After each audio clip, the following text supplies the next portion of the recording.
The bomb wasn't meant for her, but fate has a cruel sense of aim. Melina was never supposed to be in that car, yet the explosion that tore her world apart would bind her forever to the man it was meant to kill. If this story already has your heart beating a little faster, don't forget to subscribe. It's free, and it helps our stories reach more dreamers like you. Tell me, loves, where are you watching from tonight? Drop your country or city in the comments.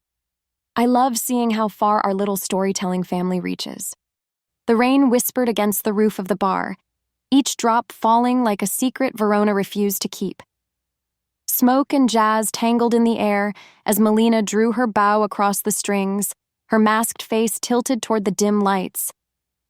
The violin wept. Every note felt like a confession, a trembling sound that spoke of fire, shattered glass, and the night her beauty burned away. Her porcelain mask hid what the world couldn't bear to see. It gleamed pale under the stage light, smooth and cold against her skin. 3 years had passed since the explosion. 3 years since she had last seen her own face. The crowd listened in silence. No one ever asked her name. To them, she was just the masked violinist, a rumor come to life, a melody dressed in mystery.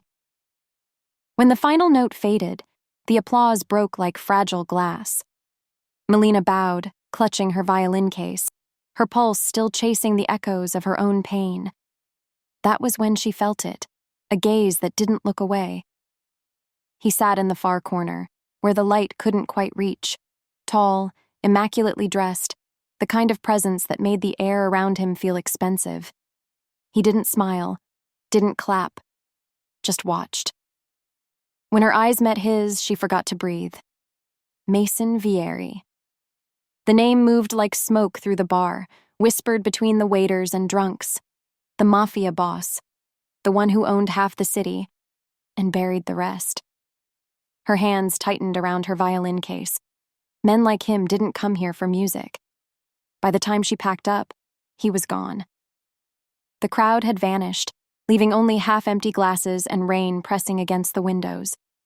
Melina stepped into the alley behind the bar, her heels splashing through puddles, her scarf pulled tight around her throat. A cigarette flared to life in the dark. Long night, a voice murmured. Her heart stumbled. He stepped forward, broad shoulders beneath a black coat, rain glinting off his hair.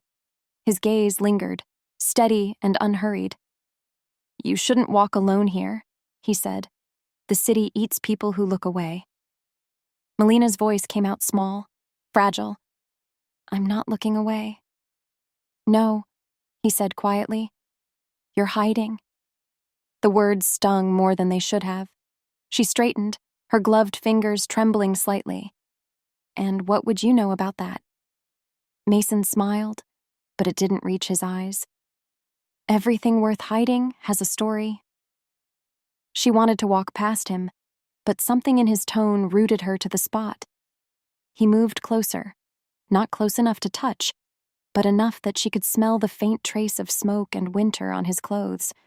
"Your music?" he said. "It sounds like a confession." Her breath hitched. "Maybe it is." For a moment, neither spoke. The city was a heartbeat between them, sirens in the distance, thunder rolling over rooftops. Then he reached into his coat and withdrew something small and black. A card. He held it out, rain dripping down his knuckles. Gold letters shimmered faintly in the lamplight. MV. "Play for me," he said, voice low and deliberate. "Just once. I'll tell you who really caused the fire." Her fingers froze halfway to the card. The world narrowed to the sound of rain and her own pulse pounding in her ears. The fire. No one ever said those words to her. Not since the accident. Not since her father's car had turned to flames and her face to ruin. She looked up, searching his expression for a lie. There was none. Only quiet certainty. Water dripped from the edge of his sleeve onto the pavement. Her hand shook as she reached out. Their fingers didn't touch, but the distance between them felt electric. Mason's gaze never left hers as the card slipped into her palm. "Play for me," he repeated softly. and I'll tell you who set your world on fire." The soft hum of traffic drifted through the thin walls of the apartment, blending with the hiss of the radiator and the quiet drip from the leaking faucet. Morning light had no warmth here. It just illuminated what time had already taken. Wilted flowers drooped in their vases. Posters of old concert tours hung like ghosts on the peeling walls. A violin lay on the chair near the window, its bow resting across the strings as though waiting for a player who'd forgotten how to breathe. Melina sat by the window in silence, tracing the cracked edge of her porcelain mask. Without it, she felt unfinished, exposed. The world had seen her once, before the fire, and decided she was beautiful.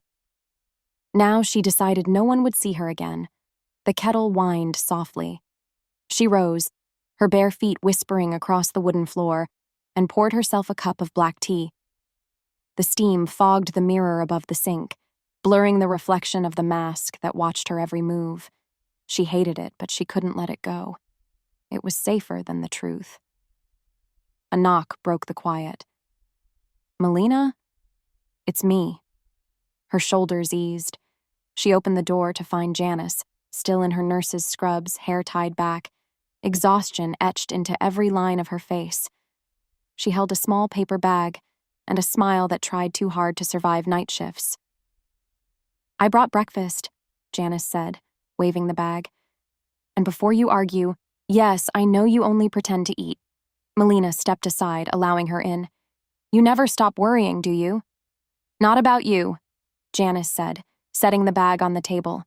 "You hide behind that mask like the world's made of glass." Melina managed a half smile. "It is." Janice exhaled, glancing at the mask. "You used to talk about traveling. Vienna, Paris, Rome. Now you barely talk about leaving this apartment." "I can't leave," Melina said quietly, turning away. "Everywhere I go, people look. Some pity me. Some stare too long. It's easier this way." "Easier isn't the same as living," Janice said softly. Melina didn't reply. Her eyes lingered on the violin case propped open near the couch. The scent of polished wood lingered faintly in the air. "Do you ever feel like you lost something and forgot what it was?" Janice's expression softened. "All the time. But you lost more than most people could survive." Melina turned toward the window, watching the clouds press low over the city. "Sometimes I dream of playing again," she said, "of walking on stage and not feeling watched." "Then do it," Janice urged. "Start small, somewhere no one knows you." Melina gave a faint, bitter laugh. "Someone always knows." They ate in silence after that, Janice trying to fill the emptiness with idle stories from the hospital, Melina nodding without really hearing. The words washed over her like distant noise. When Janice finally stood to leave, she paused by the door. "I worry that one day you'll forget what your own voice sounds like." Melina's hand brushed her mask. "It's better than remembering how it used to sound." The door shut softly behind her, leaving behind the quiet ache of loneliness. For a long time, Melina didn't move. She simply sat, staring at the posters that once bore her name. The girl in those pictures smiled easily, her eyes bright, her hands unscarred. That girl had played for royalty, for lovers, for crowds that rose to their feet. That girl had died the night the world burned. Eventually, exhaustion pulled her down. She curled on the couch, still in her robe, violin close by. But when she drifted into sleep, peace didn't come. It began as it always did, with headlights too bright to be real. The hum of her father's laughter beside her. Then the sudden shriek of tires. Her breath caught and the world spun. Fire bloomed across the windshield like a demon's grin. Metal folded, glass shattered. Her father shouted her name. Through the side mirror, she saw it again. The same black car, sleek and predatory, following too close. No license plate, just cold, watching headlights cutting through the smoke. Then came the sound that ended everything. A single, thunderous boom.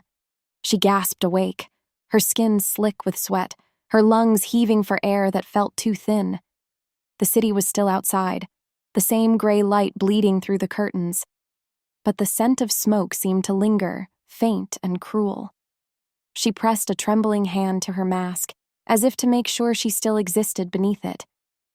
Tears gathered but refused to fall. The phone buzzed, shattering the silence. A message blinked across the cracked screen. An unknown number. "Did you like the rain last night?" Her breath caught. She stared at the text until the letters blurred. No name, no signature. Just that one strange question. She deleted it and turned the phone face down. But unease crawled beneath her skin like a whisper she couldn't shake. She tried to distract herself by cleaning, folding blankets, straightening posters. But when her hand brushed the black card on her table, everything stilled. The one Mason had given her in the alley. Its edges were damp, the gold lettering faintly tarnished from the rain. She'd almost thrown it away last night. Almost. "Play for me, and I'll tell you who really caused the fire." Her pulse quickened.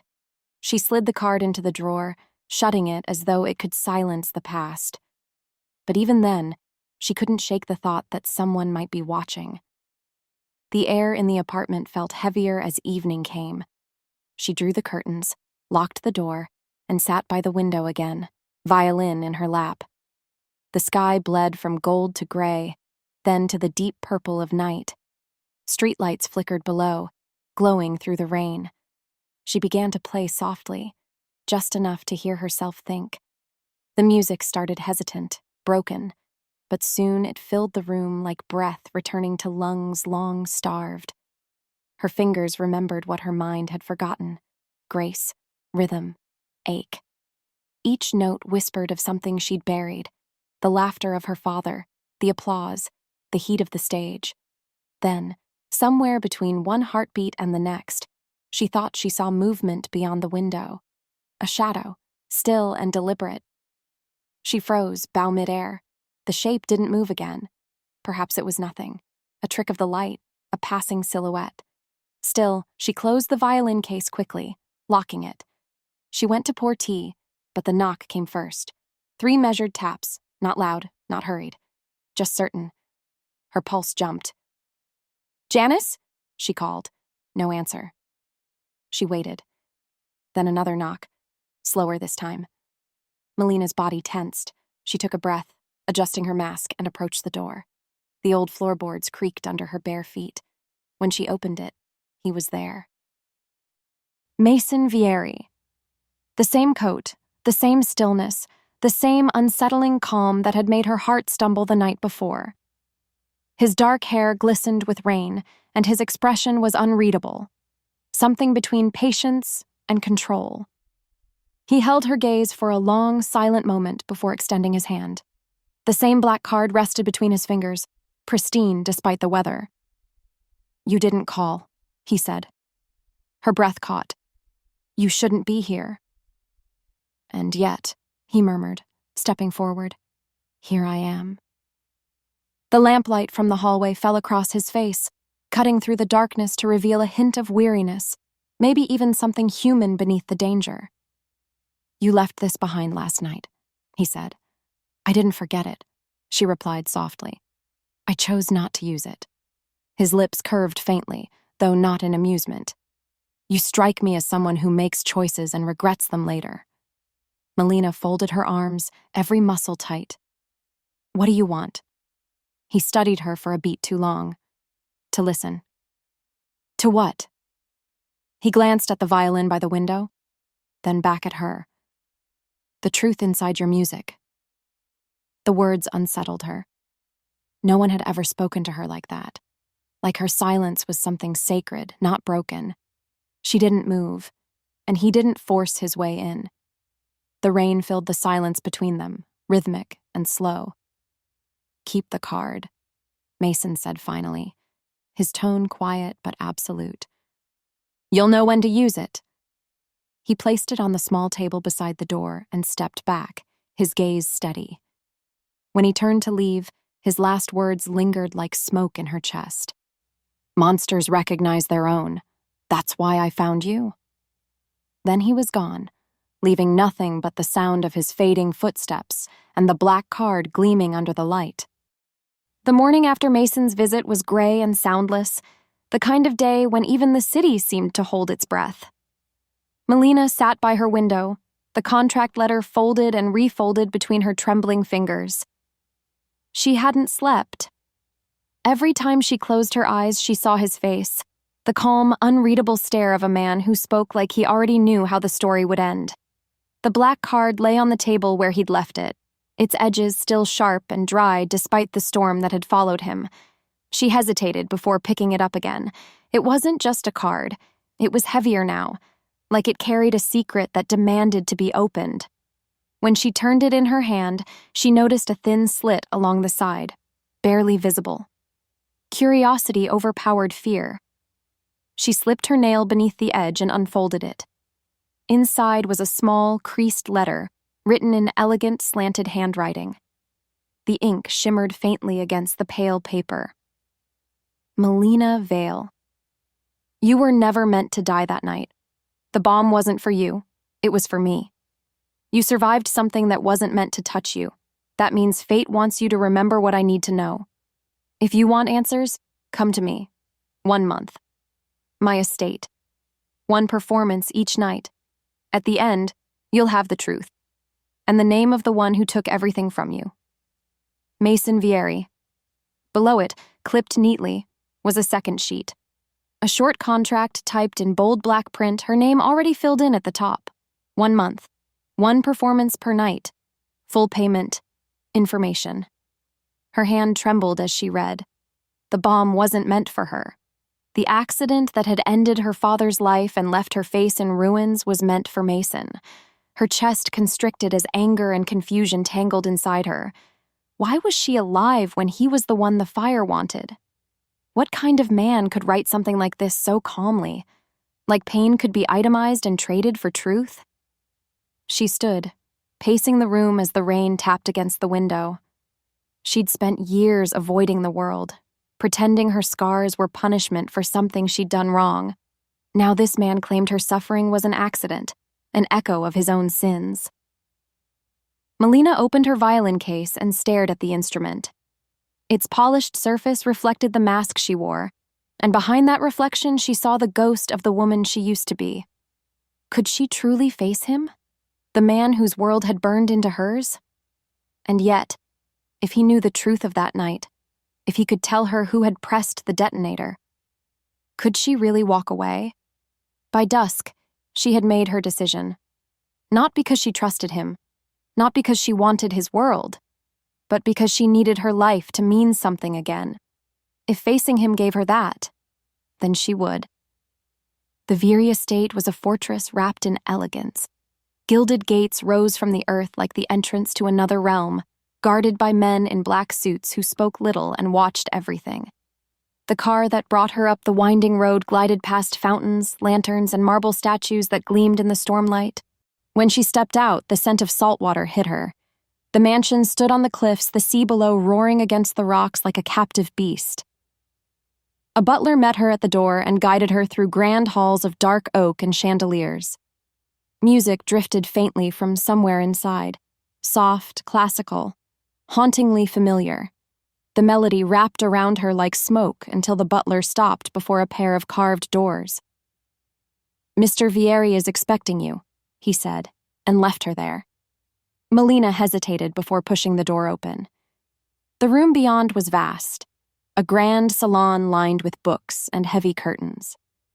Mason stood by the piano, his sleeves rolled up, his fingers pressing the keys with a deliberate tenderness that didn't belong to a man of his reputation. He didn't look up right away. "You came," he said simply. Her voice was low.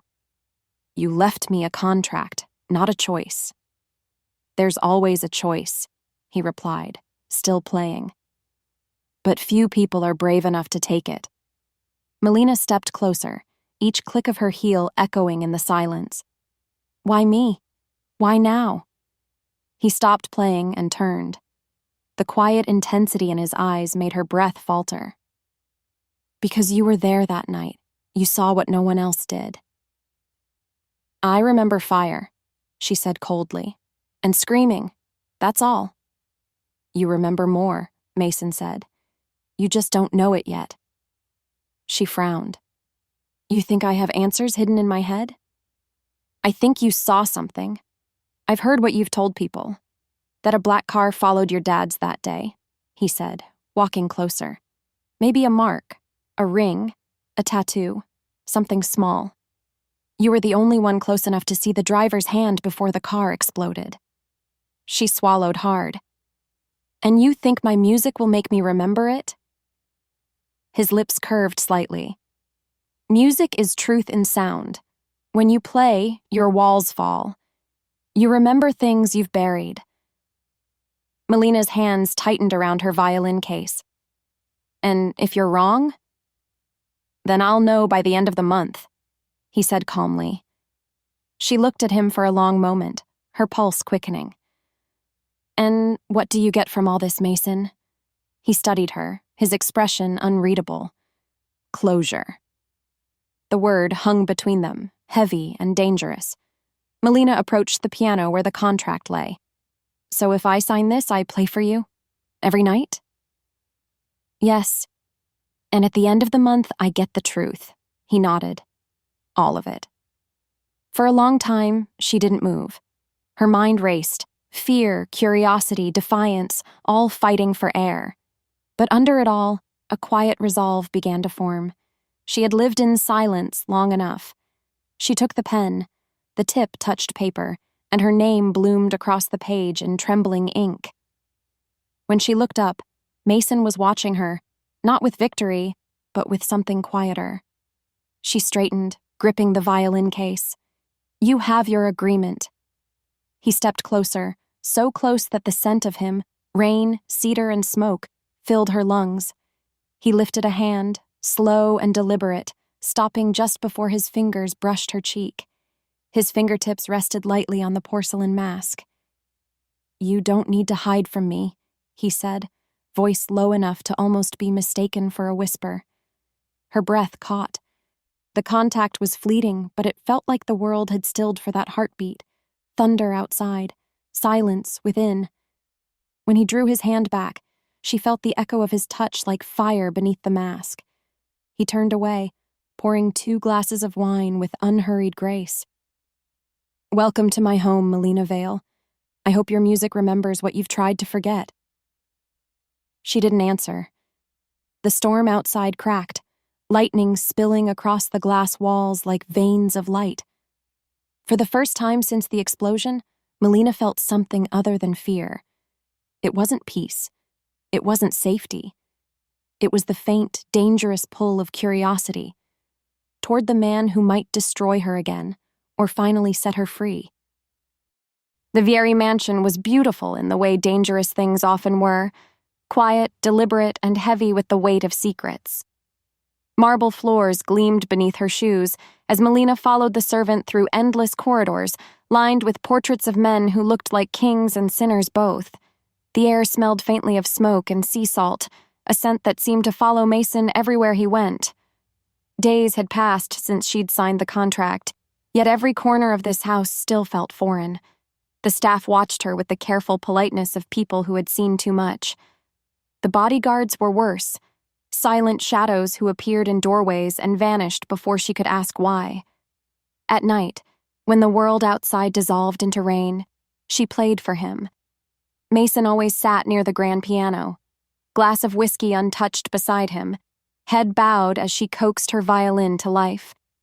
The first night had been awkward, too formal, too cautious. But by the third, something shifted. Her bow trembled less. His silence felt less like judgment and more like listening. Sometimes she would glance at him mid-song and find his eyes already on her, his expression unreadable, almost reverent. You play like someone remembering how to breathe, he said once. And you listen like someone who forgot how, she replied. He'd only smiled faintly at that, the kind of smile that didn't reach his eyes. By the 4th evening, she began to notice the other presence in the house, Mason's younger brother, Elias Vieri. He was polite but cold, the type of man whose charm felt like a blade sheathed in silk. He wore his disapproval like a tailored suit, precise and deliberate. Whenever Melina passed him in the hall, he nodded, but said nothing. The few words he offered came with warning hidden beneath courtesy. "My brother doesn't bring outsiders here," he said one morning as she walked toward the terrace. "You must be someone very special, or very dangerous." "I'm neither," she said softly, not breaking stride. Elias's eyes lingered. "Everyone is something here, Miss Vale. You'll learn that soon enough." She didn't respond, but when she turned the corner, her pulse was unsteady.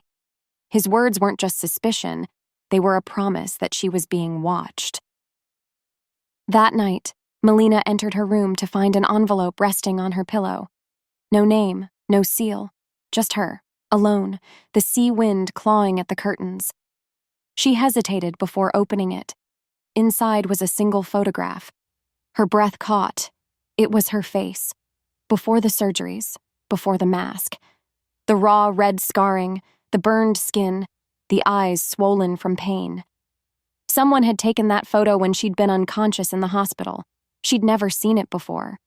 Beneath it, a single line written in neat block letters. He did this. Her knees nearly buckled.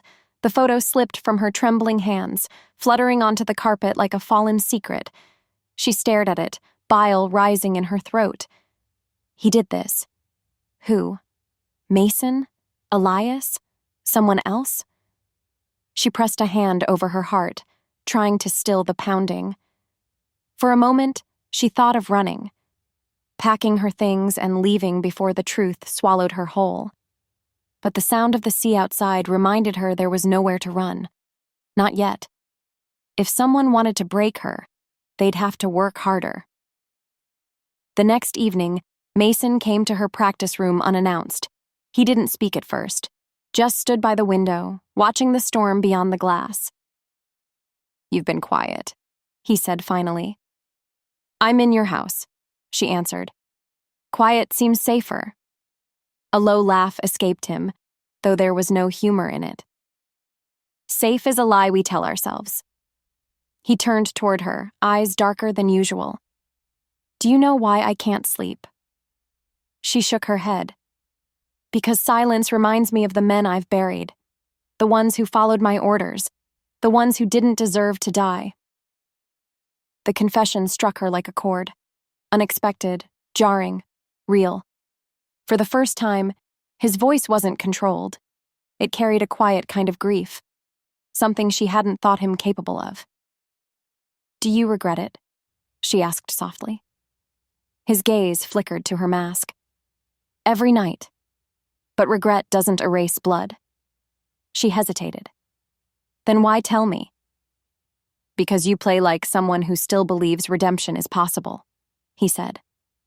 "And for a moment when I hear you, I almost believe it too." Something inside her shifted. She wanted to hate him. She wanted to throw the letter, the photograph, every lie at his feet. But his voice, low, raw, almost human, anchored her.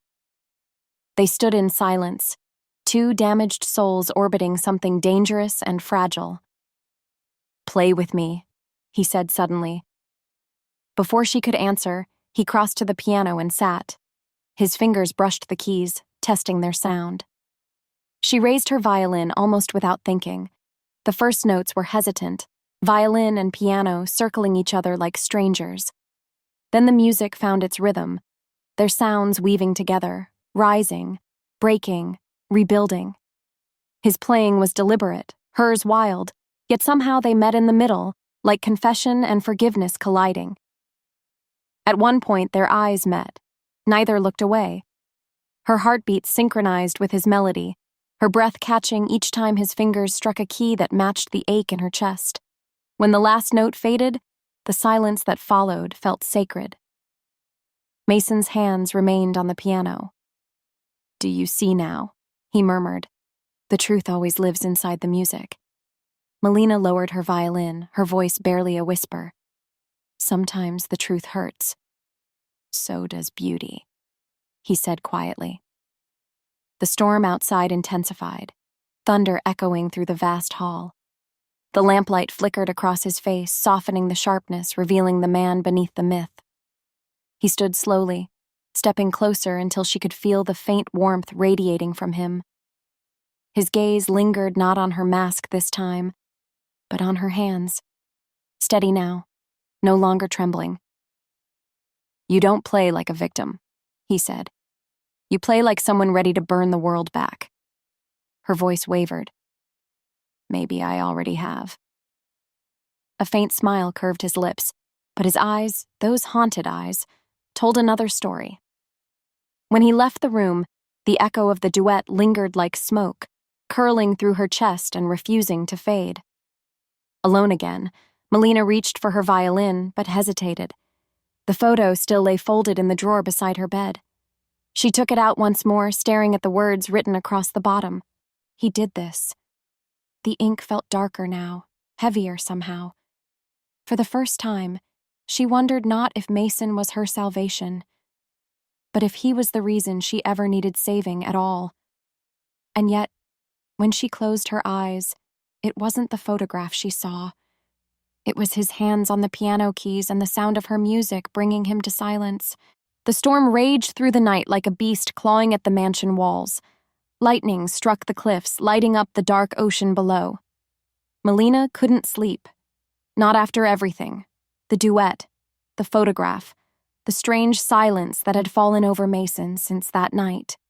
Something had changed in him. His voice carried the weight of secrets he no longer wanted to keep. She rose from bed and pulled a sweater around her shoulders. The mansion was hushed, except for the relentless wind. She wandered through the hall until she saw a dim light spilling from under the study door. Mason's study.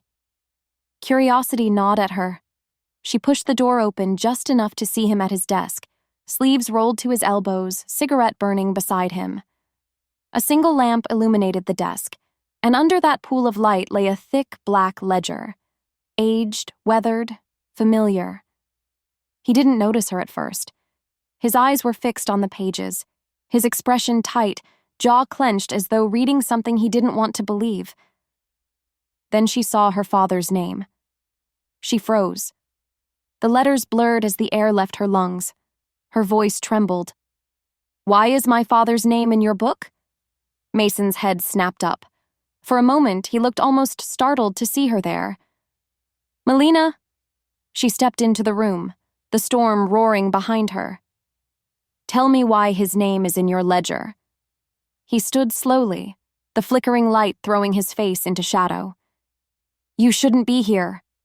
"Answer me," she shouted, her voice cracking under the weight of everything she'd buried.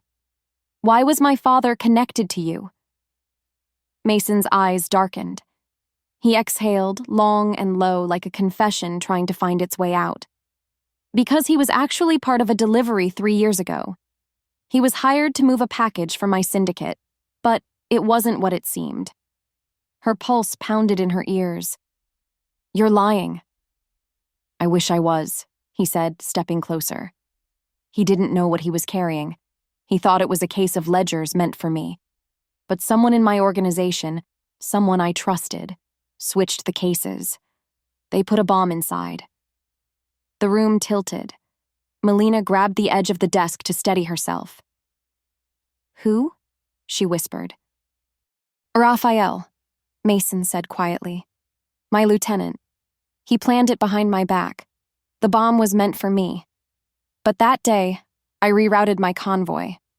Raphael panicked and called your father's number directly. Told him to make the delivery himself." Melina's heart twisted, each word a blade. "He didn't know." "No," Mason said softly. "He didn't. He thought he was doing his job. But Raphael hired a man to follow him in a black car, to make sure the delivery reached its target." Her hands shook. "I remember that car," she whispered. "It was right behind us. My father said they were tailing us." Mason's eyes burned with regret. "They realized too late that you were in the car instead of me. Raphael's man tried to stop you, but the timer had already started. The explosion. It wasn't supposed to happen that way." Melina's voice broke. My father died thinking he'd done something wrong. Mason's throat worked as he fought for words. When I arrived at the scene, there was nothing left but the wreckage and your violin in the grass. I knew, the moment I saw it, that the fire meant for me had found someone innocent instead. Her knees weakened. She sank into the nearest chair, tears welling and falling before she could stop them. The events on that day began playing clearly in her head. She wasn't part of the plan, not even close. She didn't even know what her father was up to. That day, her father was doing one last delivery before coming to see her final recital. He'd been hired by a private client through an anonymous contact, promised enough money to finally pay off their debts. He didn't know that client was Raphael, Mason's lieutenant. The package he carried was supposed to go straight to Mason's convoy, not anywhere near Melina. But when Melina called him after the performance, her voice tired but happy, he decided to swing by the theater to pick her up and drop her home before completing the job. It was raining. She was waiting at the curb, violin case in hand, and he couldn't say no. That one small, loving choice changed everything. So, all these years, my scars, my nightmares, were the result of your war. He turned away, his voice rough. My war, my sins, my man's betrayal. You paid for all of it. Her hand pressed against her chest as though to hold herself together. You knew this, and you brought me here anyway. I didn't know, he said sharply, spinning toward her. Not until tonight. I found this ledger hidden behind the safe. Raphael falsified the records, blamed it on a rival gang. I believed him because I wanted to, because guilt was easier than truth.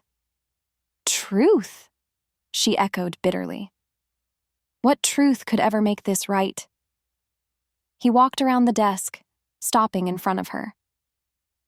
That your father wasn't at fault, that his death wasn't his doing, that you... His voice caught. You were never meant to burn. Her eyes met his. Then who was? He swallowed hard, the words breaking from him like a wound tearing open. Me. Lightning flashed through the glass, illuminating the pain written across his face. Melina stood, trembling, her voice barely above a whisper. You lived. He didn't. Tell me, Mason, how am I supposed to forgive that? He didn't answer. Instead, he took a slow step toward her, then another, until they stood inches apart. You shouldn't forgive me, he said, his voice low and raw. I don't deserve it, but I need you to know, I never wanted your life tangled in mine. The night you almost died has haunted me every day since. Every time I close my eyes, I see that fire. She shook her head, backing away. And now you want what? My sympathy? No, he said. Your truth. She stopped, chest heaving. My truth? You remember that night differently, Mason said. The fear, the sound, the heat. Your mind buried details to survive. Somewhere in those memories is the proof I need. The insignia, the mark, the thing that ties Raphael to the man who planted that bomb. You're the last thread left. Her anger faltered under the weight of his words. And if I can't remember? Then I'll protect you until you do, he said quietly. Melina stared at him. Every instinct screamed to leave, to hate him, to burn this place to the ground. But beneath the fury was a flicker of something else. Recognition. The way he looked at her wasn't pity. It was guilt. Real, raw guilt that had been eating him alive for years. Her voice broke. You let me stay here, knowing that my father died because of your man. You should have told me. I was afraid you'd leave, he said, and I didn't want you to before I could make it right. Silence fell. The thunder outside softened, leaving only the sound of rain against the windows. When Mason finally stepped closer, she didn't move. His hand lifted slowly, hesitantly, and his fingers brushed the edge of her mask. Don't, she whispered, but her voice was weak. Please, he said, his voice breaking. Let me see what I destroyed. She stood frozen as he lifted the mask from her face. The porcelain clinked softly against the desk as he set it down. The light revealed her scars, the ridges and burns that traced her skin like an unfinished story. Mason's breath shuddered out. He didn't flinch. He didn't look away. Instead, he reached out, his hand trembling as it cupped her jaw. Then, with aching gentleness, he pressed his lips to the edge of her scar. The kiss was soft, reverent, and filled with apology.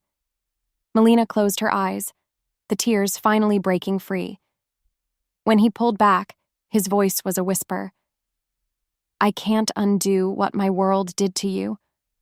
But I swear to you, Melina, I'll burn that world down before it hurts you again." Her heart ached. She wanted to hate him, but all she could feel was the unbearable pull of two lives forever scarred by the same fire. Outside, the sea roared, the thunder faded, and for the first time in 3 years, Melina allowed herself to weep for the truth. If someone you loved was tied to your tragedy, would you forgive them or walk away? Comment your thoughts below. The mansion was no longer a sanctuary. It was a cage made of marble and memory. Melina stood in the atrium, rain slamming against the glass ceiling, Mason's voice echoing behind her. The world she'd come to trust had collapsed in on itself. "You're just like them," she whispered. Mason froze. "Don't." Her voice cracked. "You think because you kiss my scars and whisper apologies, you're different? You're not. You hide behind guilt the same way I hide behind this mask." His jaw tightened. "I've never lied to you." "No?" she said, turning on him, her eyes bright with fury. "Then why did I have to find out about my father from your ledger? Why did you let me fall for you before showing me what your world really is?" He stepped closer, hands out as if to calm a storm that could not be stilled. "Melina, listen to me." But she was already shaking her head. "I listened when you said you'd protect me. I listened when you said I was safe here. But you're not saving me, Mason. You're just keeping me trapped in the same fire you built." He looked at her, and for once, she saw fear in his eyes. "If you walk out that door, they'll find you. Then let them." Her hand trembled as she tore the mask from her face. It clattered to the floor, splitting slightly at the edge. "You took everything from me once. You don't get to take my choices, too." Before he could stop her, she pushed through the doors and into the storm. The rain was relentless, soaking through her coat, plastering her hair to her face. The city lights blurred in the downpour as she walked, each step heavier than the last. She didn't know where she was going, only that she needed to breathe without his shadow hovering over her. But freedom came with teeth. Flashbulbs exploded in her face the moment she stepped onto the main road. Is that her? "Take off your hood, sweetheart. Show us the mask." A wall of paparazzi surged forward, cameras flashing like gunfire. Mason's rivals had tipped them off, the broken omega of the underworld's most feared man. Melina tried to shield her face, but the mask slipped from her fingers, shattering on the wet pavement. Gasps rippled through the crowd. Someone shouted, "Look at her! That's her face!" Her breath came short and ragged. She pushed through the mob, blinded by light and noise. Every photo was a blade, every shout an echo of that night in the fire. She stumbled into an alley, sliding against the wall, trembling. For the first time since the accident, the world saw her as she truly was. And it was merciless. Back at the mansion, Mason stood in the ruins of his study, the ledger still open on the desk. The news was already spreading, images of Melina's unveiled face plastered across screens and tabloids, twisted headlines screaming, "The masked muse of the Mafia." Elias entered, his expression unreadable. "You've made quite a mess." Mason didn't look up. "Where is she?" Elias poured himself a drink. "Gone, and you won't find her before they do." Mason's eyes lifted, sharp as knives. "What do you mean?" Elias swirled the amber liquid, smirking faintly. You really thought you could hide a woman like her in your house forever? You've lost control, brother. Of your people, of your empire, of her. Mason's fists clenched. What did you do? Elias's tone turned soft, dangerous. I didn't have to do anything. You did it yourself. You let her see the truth. He stepped closer, lowering his voice. And now the men who want your throne know exactly what to take to get it. Night fell heavy over the city. Melina found herself in an abandoned train yard on the outskirts. The rain had slowed to a whisper, but the air still smelled of metal and smoke. Her phone was dead. Her hands shook as she tried to light the old lantern on the workbench. That's when she heard the footsteps. Lost, aren't we? The voice came from the shadows, low, smooth, and familiar. Melina spun around, heart slamming against her ribs. Who's there? The figure stepped forward, the lantern's glow catching his face. The scar on his jaw, the cold amusement in his eyes. It was him, the assassin, the man from the black car. She stumbled back. No. He smiled faintly. I see you remember me. Her pulse roared in her ears. What do you want? To finish what was started, he said, pulling a knife from his coat. But this time the boss comes to me. He lunged. She grabbed the lantern, swinging it wildly. The glass shattered, flames licking the air. They struggled, the knife glinting dangerously close. She fought with everything she had, screaming as he slammed her into the wall. Her hand found a metal pipe. She swung it hard. The blow sent him staggering, but his hand caught her mask, a last, desperate grab, and ripped it away. It fell between them and cracked down the middle, splitting like bone. Melina froze. The assassin looked at her scars, smirking. So that's what he's been hiding.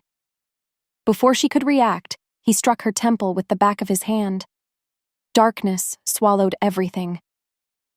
Mason's world burned the moment the call came. She's gone, one of his men said, breathless. They took her.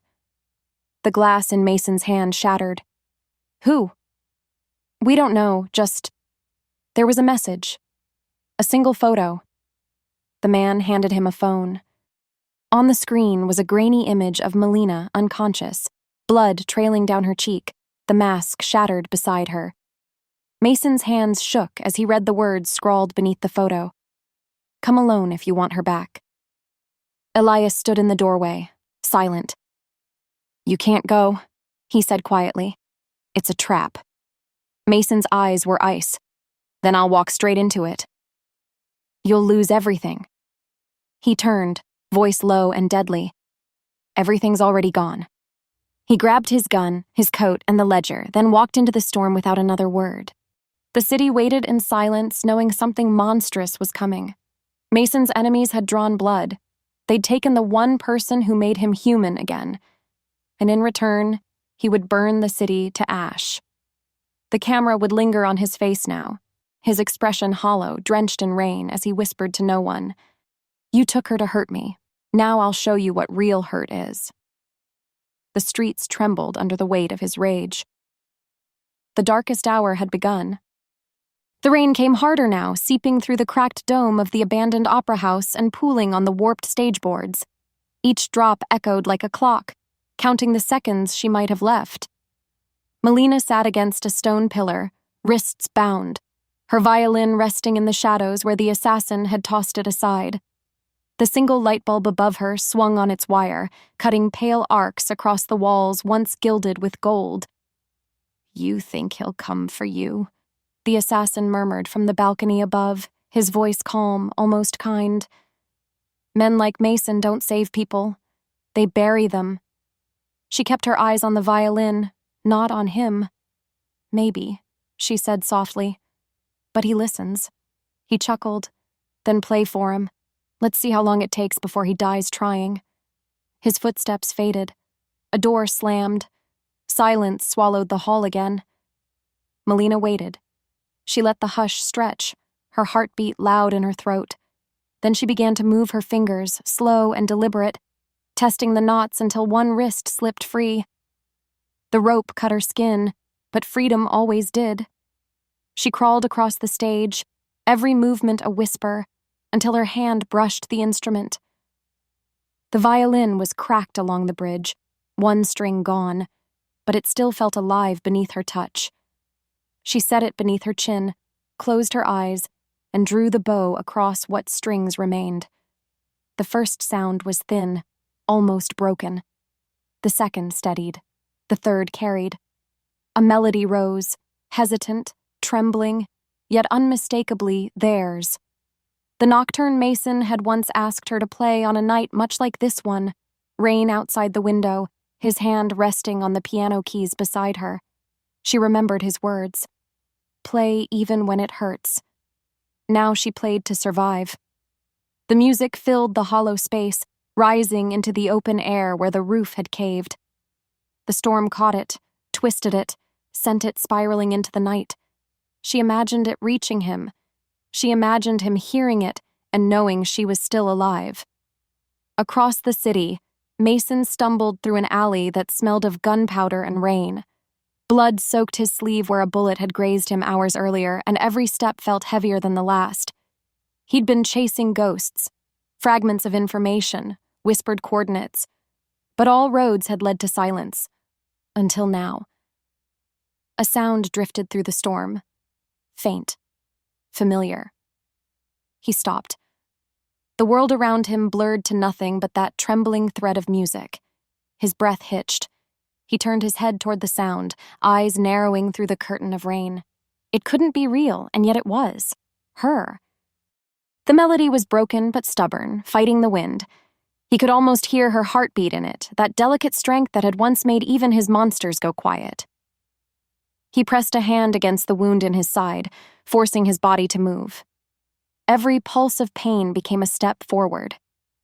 He left the safety of the alley and plunged into the storm, following the music through the empty streets of Verona City. Streetlights flickered, casting the world in quick flashes. Wet pavement, shattered glass, abandoned cars. The city was sleeping, but the sound carried like a beacon through the ruins.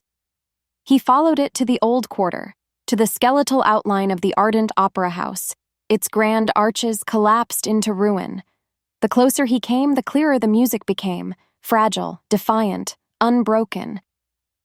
He stopped in the rain and looked up at the cracked dome. Lightning flashed, illuminating the building like a ghost from another life.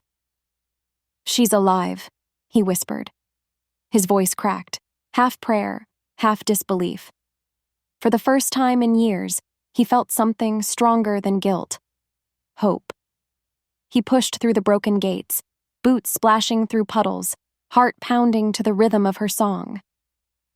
Inside, Melina played until her fingers bled.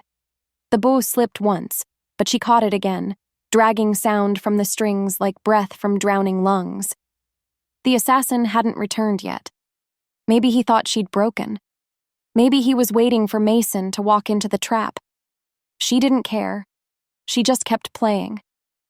Somewhere out there, she knew he was hearing this. Every note was a message. I'm alive. I'm not afraid anymore. Her tears mixed with the rain dripping through the ceiling. She closed her eyes, letting the melody pour through her. For the first time since the fire, she felt her scars fade into something else. Not shame, but proof that she'd survived what was meant to destroy her. Mason reached the opera's gates.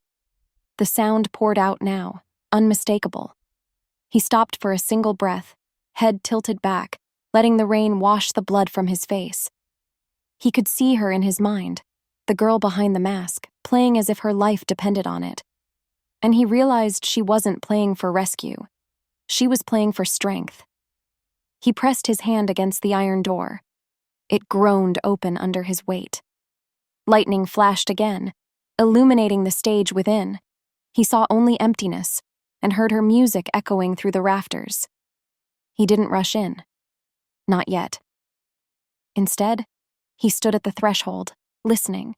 The sound filled him with something fierce and quiet all at once, a reminder that even in ruin, beauty could exist.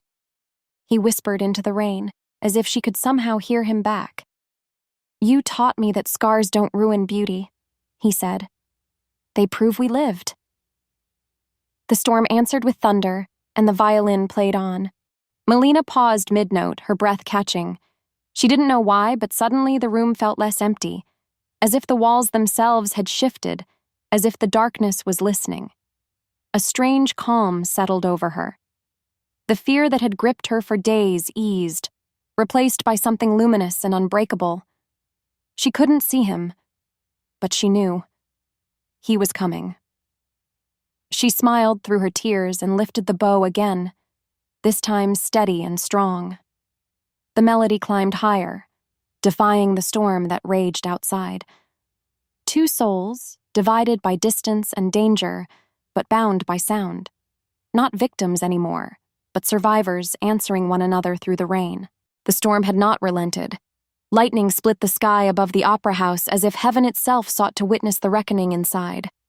Rain poured through the shattered dome, drenching the marble, hissing against the growing fire that licked at the red curtains. Mason's boots left wet prints as he stepped into the grand hall, his gun steady despite the blood running down his arm. The place smelled of ash and betrayal, fitting for where it would all end. "Melina!" His voice broke through the storm's roar. Her muffled cry echoed faintly from the stage. And then came another sound. A low, deliberate clap. Elias emerged from the shadows of the upper balcony, his immaculate suit soaked, but his expression calm, almost reverent. "You never could resist a dramatic entrance, brother." And beside him, Raphael, his face half lit by fire, his smirk thin as a blade. "I told him you'd come," he said, his voice smooth and poisonous. "You always return to what you think you can save." Mason's jaw tightened. "So this is it, the family reunion in hell." Elias descended the steps with measured elegance, the assassin flanking him. "Hell?" he echoed softly. "No, Mason. This is cleansing. Everything you built was rotten. I'm merely burning the rot. And you killed innocent people to do it." Mason's voice was low, sharp. "You burned her father alive. You scarred her." Elias smiled faintly. "Collateral beauty. You of all people should appreciate sacrifice." At that, Mason lunged forward. Gunfire exploded. The first bullet tore through the side of a marble pillar. The second shattered a chandelier's chain. The massive fixture crashed to the floor, scattering shards across the stage. The assassin moved first, silent, precise. Mason barely ducked as the blade sliced through the air where his throat had been. He fired once, grazing the man's shoulder, but Raphael was already behind him, swinging the butt of his gun. The impact split Mason's lip, sent him staggering back. "You trained me too well," Raphael sneered, circling him. "Then you know how this ends," Mason spat, wiping the blood from his mouth. "Not this time," Raphael said. "I take the Empire, and she dies with your name on her lips." Melina, still bound near the piano, twisted at the ropes cutting into her wrists. The assassin's shadow loomed closer, until her trembling hand found the broken bow of her violin, half buried beneath a fallen beam. She clutched it, waiting. Mason and Raphael collided again. The struggle was vicious, all muscle, memory, and hate. A single punch from Mason drove Raphael back into the column, but Raphael recovered fast, kicking Mason's gun away. Their movements were mirrored, two predators forged from the same fire. But Raphael fought for greed, Mason fought for redemption, and redemption never stopped. With a roar, Mason slammed Raphael into the edge of the stage. The gun skittered away across the floor. The assassin rushed in, dagger raised, only for Mason to twist, using Raphael's body as a shield. The blade sank deep into Raphael's side. His eyes widened in disbelief. "No," the assassin whispered, realizing too late. Raphael gasped, clutching his wound. Mason caught him before he fell. "You chose the wrong master," he said quietly. Raphael coughed blood, managing a bitter smile. "Maybe. We both did." Then he went still. Elias watched from the staircase, fury flickering across his face. "He was useful," he hissed. "Everyone's useful to you until they're dead," Mason shot back. "Exactly." The assassin lunged again. Mason turned, the two crashing into the center of the stage. The chandelier above groaned, glass raining down. Every movement was a blur of blood, rain, and flame, until Mason's hand closed over the assassin's wrist, twisting hard. The dagger flew from his grip and clattered across the floor. Before the assassin could recover, Melina's voice rang out. Soft, trembling, defiant. "Leave him." She stood there, her wrists raw but free, her violin bow in one hand and something glinting in the other. A broken violin string she had torn loose. The assassin turned toward her. "You again." She moved before she could think, the string whipping forward, catching around his throat. He stumbled back, clawing at the wire as she pulled with every ounce of strength her shaking arms could give. It sliced through flesh and silence alike. He fell. Mason stared at her, awed, heartbroken, proud, all at once. "Melina." She dropped the string, breathing hard. "You're not the only one who can finish what was started."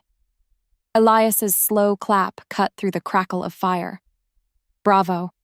The girl has spirit." He stepped closer, eyes gleaming with something unhinged. "Do you want to know the truth, Melina? About your father? About the night that ruined you?" Her lips parted, trembling. Elias smiled. "He worked for me. Raphael delivered the bomb to his car. Your father was supposed to drive it into Mason's shipment line, but then fate intervened. You got in the car. The bomb detonated too early." Melina's knees weakened. You knew?" Elias nodded. "Of course I knew. I ordered it. I wanted Mason gone. But instead, I got you, the living scar of his weakness." Mason's hand tightened around his gun. "You used her father. You used everyone. And still you can't pull that trigger." Elias sneered. "You've gone soft." Mason's arm trembled, but not with hesitation, with control. He stepped closer, eyes hard as iron. "You're right. I'm done killing for vengeance." He lowered the gun. Elias's laugh was sharp. "Then you'll die for mercy." But before he could reach for his weapon, the burning chandelier above gave its final cry, a metallic groan followed by a crash of light and fire. It fell between them, separating the brothers with a wall of flame. The impact threw Elias backward. He hit the floor, pinned by a beam. His laughter turned to coughing. "You think this ends here?" he rasped. "You'll never walk away from who you are." Mason crouched beside him, voice low. "No. But I can walk away from you." Elias's eyes widened. "You won't kill me?" "No." Mason rose, turning toward Melina. "You'll live with what you've done. That's worse." He took her hand.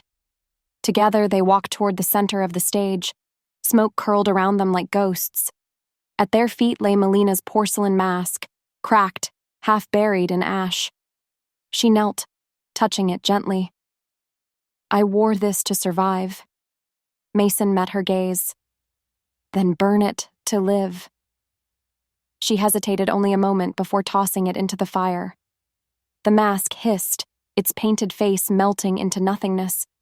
Mason pulled her close as the opera house burned around them. "No more hiding," he whispered. "No more past." Outside, dawn broke through the clouds, pale gold spilling across the wet cobblestones. They stepped into the light hand in hand, leaving the Empire, the ghosts, and the fire behind them. "You taught me something," Mason said softly. "Scars don't ruin beauty. They prove we lived." Melina looked up at him, eyes shimmering. "Then let's live."